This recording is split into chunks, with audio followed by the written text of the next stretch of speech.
guys, Dr. Jason Schumard, and I wanted to tell you about something today that I think is very valuable and probably the most common misconception that I get asked on a regular basis.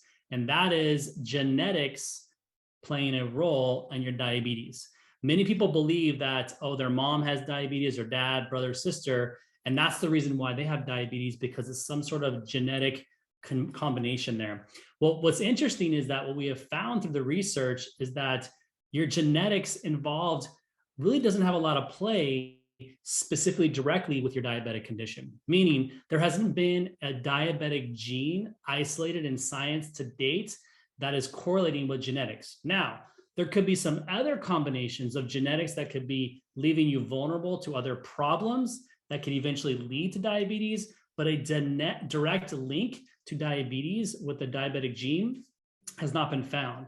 Now, let's just say there was a gene out there and there was a diabetic gene that hasn't been isolated yet, but currently in the future, we find it.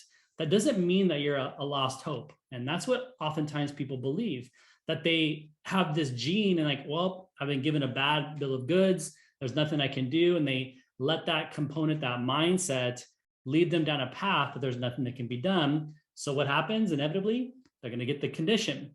But we do know through genetic modulation, or I guess the real name is epigenetic modulation, that we can manipulate the way the genes express themselves through lifestyle changes. So there's lots of science out there that says we can literally turn those genes on and off like a light switch. So even if there was a genetic correlation, it may not mean that that's the end of the world for you. There's lots of things that can still be done to mitigate the risks. That could be a combination of diabetes or other conditions out there as well. So I think it's so valuable for us to understand, because so often we hear from our healthcare practitioners and other doctors that are involved, oh, genetics, but we really should need to look deeper into what's going on in our body and to see if genetics are really playing the role, or if it's just a coincidence that it's happening in our family. If we go a little step further on this, we could look at what may be more of a correlating factor is your lifestyle, right? We tend to live a similar lifestyle that we grew up with. We eat the same way, we continue down that path. And oftentimes that lifestyle can start to create problems and breakdown inside your body. And those things are really what needs to be addressed.